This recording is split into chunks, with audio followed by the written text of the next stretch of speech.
The highest level of investment is the fight for supreme power.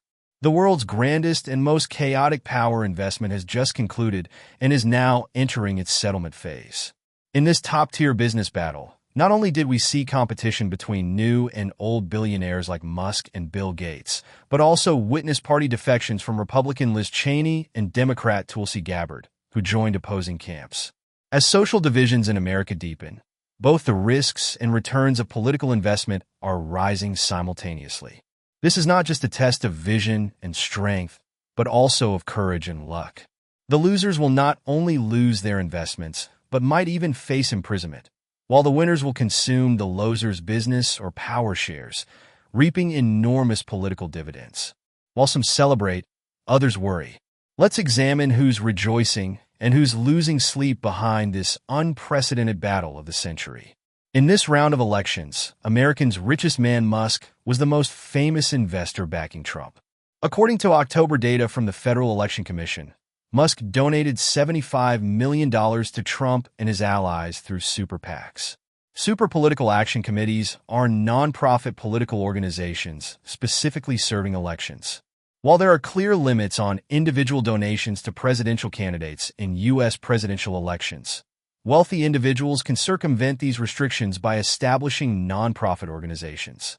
In 2010, the U.S. Supreme Court passed a ruling that, in the name of protecting free speech, allowed super PACs to raise unlimited funds from individuals, corporations, unions, and other groups, becoming an important way for the wealthy to exert influence over elections beyond individual donation limits. In the final weeks of the election, Musk spent about $56 million more on voter incentives like raffles.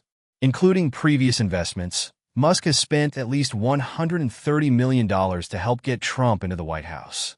However, among Trump's major donors, Musk only ranks second. On May 31, 2024, the day after Trump was indicted on 34 federal felony counts, 81-year-old Timothy Mellon wrote Trump a check for $50 million. This made Timothy Mellon Trump's biggest donor with $150 million in contributions.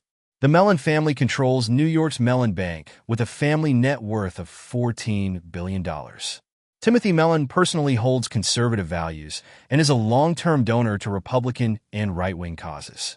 The financial industry is America's wealthiest sector and the largest donor this election cycle.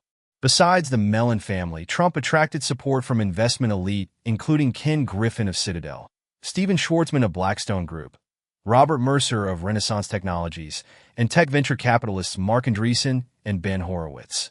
Marc Andreessen and Ben Horowitz are also cryptocurrency supporters. The cryptocurrency industry raised $7.5 million in Bitcoin and Ethereum to support Trump's presidential campaign. The industry also spent over $133 million supporting pro-cryptocurrency legislators, with the vast majority going to Republican representatives. Then there's dual U.S.-Israeli citizen and Jewish billionaire Miriam Adelson, who became Trump's third-largest donor with $100 million in contributions. Adelson owns the Las Vegas Sands Casino Group and personally supports Israel's annexation of the West Bank, rejects the two-state solution to the Israeli-Palestinian issue, and has proposed adding a separate book of Trump to the Bible. In 2018, the Adelson family helped push Trump to move the U.S. Embassy in Israel from Tel Aviv to Jerusalem. Additionally, Bill Ackman, Jewish billionaire founder and CEO of Pershing Square Holdings, is another important Trump supporter. In 2023, when major U.S. universities saw pro-Palestinian movements emerge, Bill Ackman was one of the behind-the-scenes orchestrators of Harvard University president's resignation. The transportation industry, including trucks, railways, aviation, and shipping, is also one of Trump's largest cash sources. Wisconsin shipping giant Uline Corporation donated $49 million to Republicans and spent $76 million attacking Wisconsin Democrats like Tammy Baldwin. Baldwin pushed for the 2018 Ocean Shipping Reform Act, which increased shipping company transparency and limited their rights to handle detained cargo. They clearly hope Trump will relax transportation industry regulations after taking office. The traditional energy sector, including oil and natural gas, donated $75 million to Republicans, making it Trump's fourth-largest cash source. This industry directed 95% of its political cash to the Republican camp, with most funds coming from three oil giants. Finally, although Trump has consistently called for manufacturing to return to America, manufacturing-related businesses' political contributions ranked fifth at $27 million, with the largest amount coming from the construction industry. Diane Hendricks, owner of America's largest roofing, flooring, and window wholesale distributor, topped the list with $15 million. She served as Trump's economic advisor during his 2016 campaign, and they maintain a good personal relationship as Trump built his early career in real estate. Looking at industry distribution, Trump's major investors include Silicon Valley tech, financial investment, cryptocurrency, traditional energy, transportation, and construction industries. Additionally, traditional Republican supporters like the gun lobby, anti-abortion groups, and tobacco companies are important Trump backers. Furthermore, some traditional Democratic political figures have sided with Trump in this election.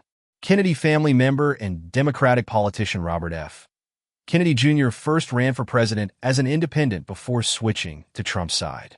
Some dissatisfied Democrats have also joined Trump's camp, including former Illinois Governor Rod Blagojevich, former New York State Senator Ruben Diaz, who opposes same-sex marriage, and former Hawaii 2nd Congressional District Representative Tulsi Gabbard, who participated in the 2020 Democratic presidential primary. In contrast, Harris's side has garnered even greater momentum, with support not only from traditional allies like Wall Street, Hollywood, and large multinational corporations, but also from establishment forces including some Republicans. On October 22, 2024, three insiders revealed bombshell news to the New York Times. Bill Gates, who never participates in large political donations, privately donated about $50 million to America's Future Forward, a super PAC supporting Harris, making him one of Harris's largest donors. Although the donation amounts from Harris's wealthy supporters aren't as striking as Trump's top three donors, they make up for it in numbers. Within just 3 months of Harris becoming the Democratic presidential nominee, she raised over $1 billion in campaign funds, almost triple Trump's $390 million. However, many of Harris's major donors chose to hide their names. For example, although media disclosed Bill Gates' donation and he didn't deny it, this $50 million cannot be verified in Federal Election Commission records. Under U.S. law, nonprofit social organizations don't have to disclose donor names. Many traditional American wealthy individuals often choose anonymity when donating through such organizations to avoid excessive exposure of their political leanings. Traditional Silicon Valley tech companies that grew up in the 1990s are long-term Democratic supporters. In this campaign, over 90% of traditional tech industry political money flowed to Harris's team. Notable tech wealthy donors include Facebook co-founder Dustin Moskovitz with $38.9 million and LinkedIn co-founder Reid Hoffman with $34.8 million. According to the New York Times, after Harris became the presidential nominee, Bill Gates and Reid Hoffman continued pressuring Bloomberg chairman Michael Bloomberg to ensure his support for Harris. Days after Gates' donation, Bloomberg also donated $50 million to Harris. Additionally, News Corp chairman Fred Eichner became an important Harris donor with $32.7 million. Laurene Powell Jobs, widow of Apple founder Steve Jobs, has had a friendship with Harris spanning over 20 years and donated $930,000 to Harris. Wall Street's financial industry is also one of Harris's major donors, providing at least $270 million in campaign funds. George Soros, one of globalization's biggest beneficiaries and a long-term Democratic megadonor, donated $60 million to the Biden team in January and has added several million more since Harris took over. Financial industry donors also include Jim Simons, the most successful hedge fund manager ever, and Bruce Karsh, chairman of Oaktree Capital. America's other elite group, the legal industry, has provided substantial campaign funds and legal support for Harris. In this election, the legal industry raised over $57 million for Harris, and her team recruited 400 lawyers and over 10,000 legal volunteers standing by in 7 swing states to handle potential legal issues during the presidential election. Looking at industry distribution, the financial industry, traditional tech industry, media industry, and legal industry are Harris's main sources of political funding. Additionally, environmental groups, unions, and interest groups supporting gun control and abortion rights are important Harris supporters. For example, the League of Conservation Voters, an environmental group, Climate Power, contributed $33 million and $10 million to Harris, respectively. In the political arena, this time saw many former Republican establishment members switch to the Democratic Party. On October 3rd, Harris and Liz Cheney appeared together in Wisconsin, calling for Republican voters to vote for Harris.